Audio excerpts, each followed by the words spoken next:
नमस्ते मेरे भाइयों, आज के इस वीडियो में हम बात करने वाले हैं शेल्स, सबशेल्स और ऑर्बिटल्स के ऊपर। सबसे पहले हम आते हैं शेल्स के ऊपर। बोर नाम का एक साइंटिस्ट था जिसने अपना खुद का एक एटॉमिक मॉडल निकाला जिसका नाम था बोर्स एटॉमिक मॉडल। अब ये एटॉमिक मॉडल ये कहता है कि एक एटम के अंदर होते हैं बहुत सारे ऑर्बिट्स और इन ऑर्बिट्स में इलेक्ट्रॉन्स रिवॉल्व करते हैं। ठीक है, अब ये जो ऑर्बिट्स है उनको शेल्स भी कहा जाता है और ये जो शेल्स है वो प्रिंसिपल क्वांटम नंबर यानी कि n या तो KLMN एंड सो ऑन से रिप्रेजेंट किए जाते हैं। अब एग्जांपल देखते हैं। मान लेते हैं ये हमारा एटम है। अब इसमें ये अलग अलग ऑर्बिट्स है, सबसे बीच में न्यूक्लियस है। अब ये सबसे पहला ऑर्बिट है जिसको हम सबसे पहला शेल भी कह सकते हैं क्योंकि ऑर्बिट्स को हम शेल्स भी कहते हैं। अब क्योंकि हमारा पहला ऑर्बिट है, क्योंकि हमारा ये पहला शेल है, इसीलिए हम इसको n इज इक्वल टू 1 से रिप्रेजेंट कर सकते हैं या तो इसको हम k शेल भी कह सकते हैं या k शेल से भी रिप्रेजेंट कर सकते हैं। अब ये हमारा सेकंड शेल है, ये हमारा सेकंड ऑर्बिट है, इसीलिए इसको हम n इज इक्वल टू 2 से भी रिप्रेजेंट कर सकते हैं या तो इसे हम l शेल भी कह सकते हैं। ठीक है, अब ये हमारा थर्ड शेल है, ये हमारा थर्ड ऑर्बिट है, इसीलिए हम इसको n इज इक्वल टू 3 से भी रिप्रेजेंट कर सकते हैं या तो इसे हम m शेल भी कह सकते हैं।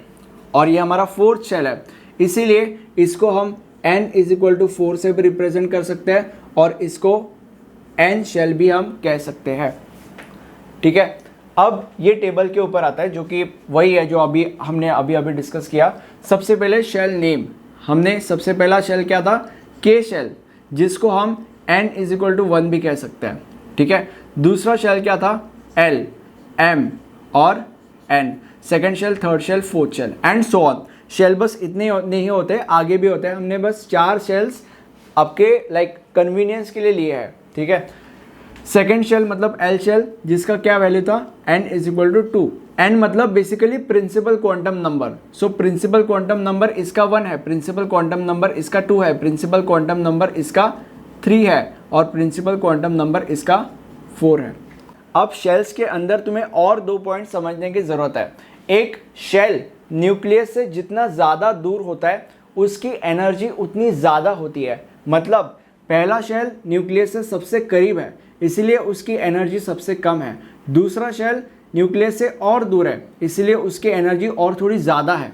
ठीक है, तीसरा शेल और ज़्यादा दूर है इसलिए उसकी एनर्जी और ज़्यादा है। चौथा शेल सबसे ज़्यादा दूर है इसलिए उसकी एनर्जी सबसे ज़्यादा है। उसके आगे भी जितने शेल्स होंगे उनकी एनर्जी बढ़ते जाएगी जितने वो दूर जाते जाएंगे। ठीक है, मतलब बेसिकली एक शेल न्यूक्लियस से जितना ज़्यादा दूर होता है उसकी एनर्जी उतनी ज़्यादा होती है। सेकेंड पॉइंट ये कहता है कि maximum number of electrons in a shell can be given by 2n²। मतलब एक शेल में मैक्स टू मैक्स इतने ही इलेक्ट्रॉन्स हो सकते हैं। अब इसको कैसे हम समझेंगे, फॉर एग्जाम्पल सबसे पहला शेल, इसका वैल्यू क्या है, n इज इक्वल टू 1।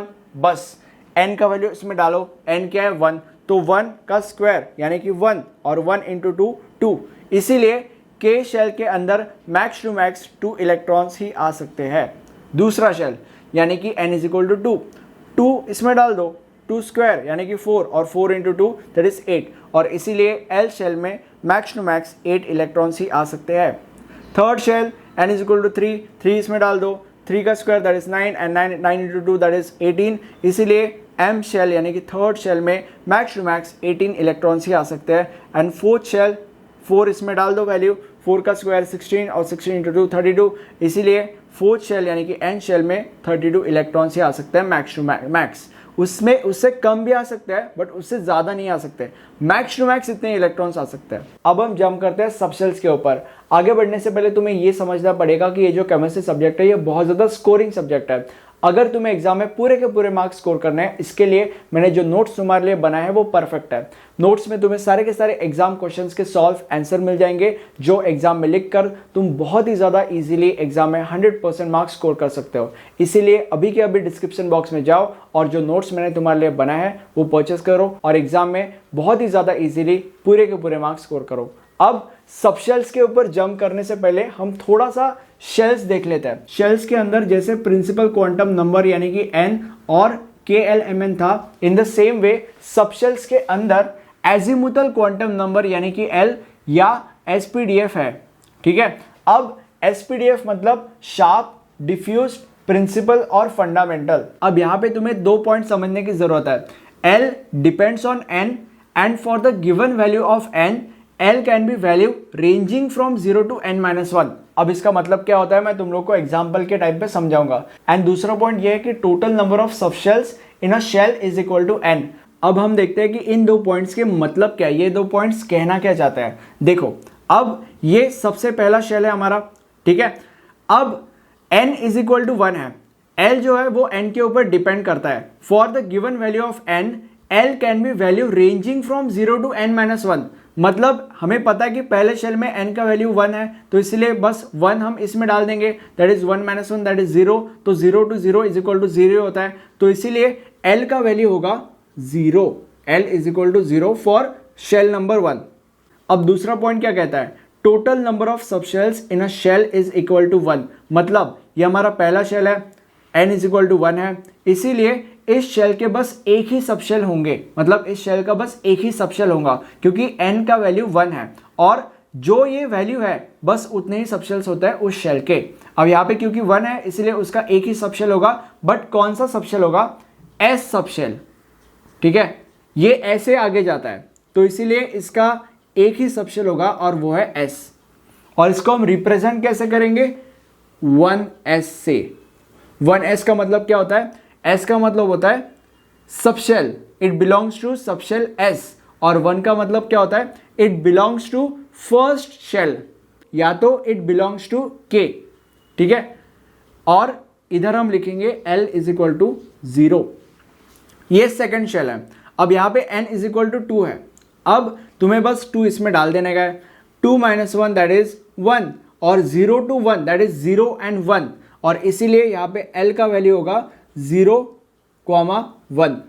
ठीक है, और इसमें कितने सबशेल्स होंगे, 2, क्योंकि n का वैल्यू 2 है। कौन से 2 सबशेल्स होंगे, S और P।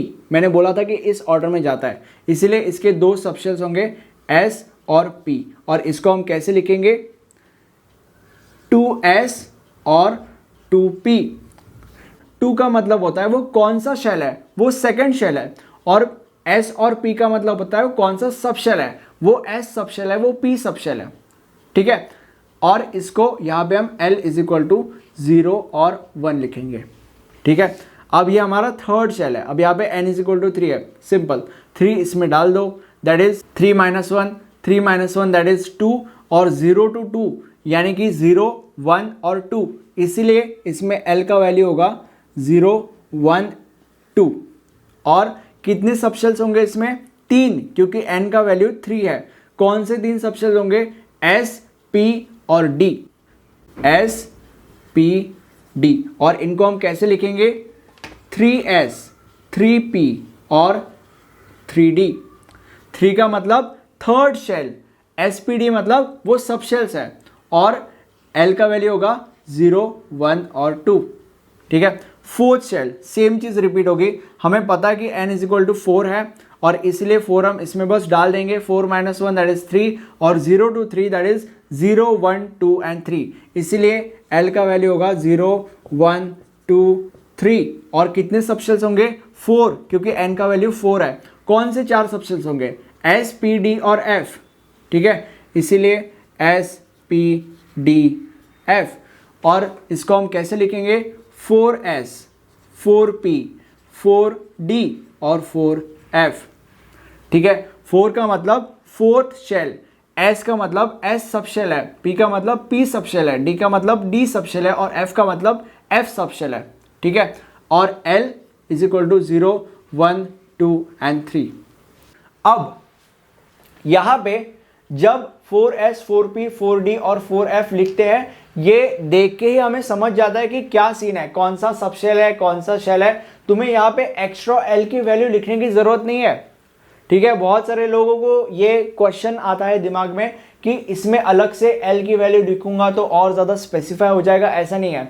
यहाँ पे 4S को देख के ही मैं पता कर सकता हूँ, या मुझे पता चल जाता है कि फोर्थ शेल है और S सबशेल है। और जो शेल्स होता है उसके अंदर सबशेल्स होते हैं, सबशेल्स के अंदर ऑर्बिटल्स होता है और ऑर्बिटल्स के अंदर इलेक्ट्रॉन्स होता है, ठीक है। और अब एक सबशेल के अंदर मैक्सिमम 2 × 2l+1 इलेक्ट्रॉन्स ही हो सकते हैं। अब फॉर एग्जाम्पल हमारे पास s सबशेल है, तो s सबशेल अगर हमारे पास है तो इसका l का वैल्यू क्या है 0, तो तुम्हें बस 0 इसमें डालना है। 0 डाला तो 0 × 2 दैट इज 0, 0 + 1 दैट इज 1 और 1 × 2 दैट इज 2, इसीलिए उसमें बस 2 इलेक्ट्रॉन्स अवेलेबल हो सकते हैं, ठीक है। मतलब max to max 2 electrons available हो सकते हैं। अब यहाँ पे हमारे पास p सबशेल है, तो अगर p सबशेल है तो l का वैल्यू क्या होगा 1, तो इसीलिए 1 इसमें डाल देंगे, that is 1 × 2 that is 2 and 2 + 1 that is 3 and 3 × 2 that is 6, इसीलिए इसमें मैक्स टू मैक्स 6 इलेक्ट्रॉन्स हो सकते हैं।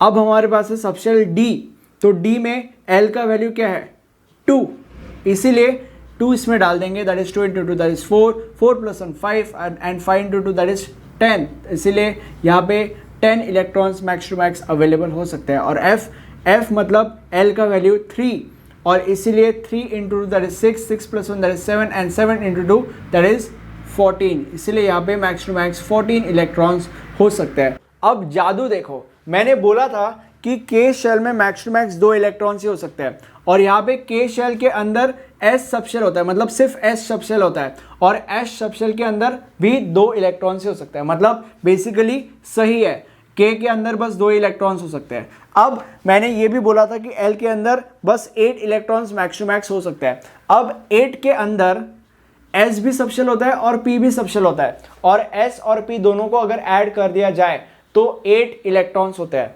मतलब बराबर है। मैंने ये भी बोला था कि M शेल के अंदर 18 इलेक्ट्रॉन्स होता है, तो M शेल के अंदर sp_d सबशेल्स होता है, तो sp_d के इलेक्ट्रॉन्स को ऐड कर दो, 10 + 6 that is 16 and 16 + 2 that is 18, तो यहाँ पे 18 इलेक्ट्रॉन्स होता है, मतलब बेसिकली सही है। अब मैंने ये भी बोला था कि N के अंदर 32 इलेक्ट्रॉन्स अवेलेबल होते हैं, तो N के अंदर sp_d_f सबशेल्स होता है, चारों के इलेक्ट्रॉन्स को ऐड कर दो दैट इज 32, और इसमें 32 इलेक्ट्रॉन्स हो गए मैक्स टू मैक्स, मतलब बराबर है। और ये हमारा शेल और सबशेल का हिसाब किताब था। अब हम जंप करते हैं ऑर्बिटल्स के ऊपर। आगे बढ़ने से पहले तुम्हें 2-3 चीज़ें समझनी पड़ेगी। सबसे पहली चीज़, कमेंट सेक्शन में मुझे बताओ कि क्या तुम्हें मेरे वीडियो समझ में आ रहा है, क्या तुम्हारे खोपड़े में चीज़ें घुस रही है, तो मुझे बताओ ताकि मुझे समझ में आए और मैं तुम्हें और ज़्यादा अच्छा प्रोडक्ट डिलीवर कर पाऊँ। अब ऑर्बिटल्स के अंदर जो चीज़ें हम सीखने वाले हैं, जो मैं तुम लोग को बताने वाला हूँ, वो तुम्हें तब लिखना है जब एग्जाम में शेल्स, सबशेल्स और ऑर्बिटल्स इसके बारे में लिखो, इन तीनों के बारे में ऐसा क्वेश्चन आए। अगर ऑर्बिटल्स के बारे में एग्जाम में सेपरेटली क्वेश्चन आता है 5 मार्क का, 10 मार्क का, या सेपरेटली क्वेश्चन आता है बेसिकली, तो तुम्हें कुछ और लिखना है, उसके ऊपर मैं एक दूसरा वीडियो बनाऊंगा। बट इसके लिए अगर ऐसा क्वेश्चन आता है तो तुम्हें अब जो मैं बताने वाला हूँ वो लिखना है। वैसे तो नोट्स में दोनों क्वेश्चन में के लिए तुम्हें एग्जाम में क्या लिखना है मैंने बता दिया है, उसका टेंशन नहीं है, बट फिर भी अब यहाँ पे ऑर्बिटल्स का डेफिनेशन होता है, it is a 3-dimensional region in space around nucleus in which probability of finding electron is maximum in orbital. ठीक है, मतलब वो बेसिकली एक 3-dimensional स्पेस होता है न्यूक्लियस के आजू बाजू, जिसमें इलेक्ट्रॉन्स को फाइंड करने की प्रोबेबिलिटी या इलेक्ट्रॉन्स मिलने की प्रोबेबिलिटी सबसे ज्यादा होती है। और अब एस सबशेल के अंदर एक ऑर्बिटल होता है, पी सबशेल के अंदर 3 ऑर्बिटल्स होता है, डी सबशेल के अंदर 5 ऑर्बिटल्स होता है, एफ के अंदर 7 ऑर्बिटल्स होता है, जी के अंदर 9 ऑर्बिटल्स होता है। और हर एक ऑर्बिटल में 2 इलेक्ट्रॉन्स होते हैं या 2 इलेक्ट्रॉन्स कैरी करने की कैपेसिटी होती है हर एक ऑर्बिटल की। और अब अगर तुमने ये और ये कंपेयर किया, मतलब बेसिकली हर ऑर्बिटल के 2 इलेक्ट्रॉन्स कैरी करने की कैपेसिटी है, तो यहाँ पे एस सबशेल 2 इलेक्ट्रॉन्स कैरी कर सकेगा जो कि हमने यहाँ पे लिखा है, पी सबशेल 6 इलेक्ट्रॉन्स कैरी कर सकेगा जो कि हमने यहाँ पे लिखा है, डी सबशेल 10 इलेक्ट्रॉन्स कैरी करने की कैपेसिटी है जो हमने वहाँ पे लिखा है, और एफ 14 जो हमने वहाँ पे लिखा है, जी आगे की चीज़ें ये सब 18 जो हमने नहीं लिखा है बट हमें लिखना चाहिए था, हम चार चीज़ें कंसीडर कर रहे हैं फॉर कन्वीनियंस। ठीक है, अब तुम्हें यहाँ पे भी 2 चीज़ें समझने की ज़रूरत है। एक ऑर्बिटल न्यूक्लियस के जितना करीब होता है उतनी उसकी एनर्जी कम होती है, या इसको तुम ऐसे भी कह सकते हो एक ऑर्बिटल न्यूक्लियस के जितना दूर होता है उसकी एनर्जी उतनी ज्यादा होती है। बिल्कुल उस पॉइंट की तरह जो हमने स्टार्टिंग में डिस्कस किया था, ठीक है, बेसिकली यहाँ पे। अब दूसरा पॉइंट ये है कि ऑर्बिटल्स और ऑर्बिट दोनों में डिफरेंस है। इन दोनों में क्या डिफरेंस है उसके ऊपर मैं अगला वीडियो बनाने वाला हूँ, उसका टेंशन नहीं है। प्लेलिस्ट का लिंक आपको यहाँ पे मिल जाएगा। प्लेलिस्ट बहुत ज़्यादा इंपॉर्टेंट है, इसमें पूरा का पूरा सब्जेक्ट कवर्ड है, और मैं चाहता हूँ कि इस प्लेलिस्ट को आप अपने क्लास के व्हाट्सएप ग्रुप में शेयर कीजिए और इससे मेरी मदद कीजिए ताकि मैं तुम्हें और ज़्यादा अच्छा प्रोडक्ट दे पाऊँ, क्योंकि इससे मेरी मदद होगी, ठीक है, तो मुझे खुशी होगी और मैं तुम्हें और ज़्यादा अच्छा प्रोडक्ट दे पाऊंगा, ठीक है। That's it. अब thank you for watching this video, have a nice day, bye bye.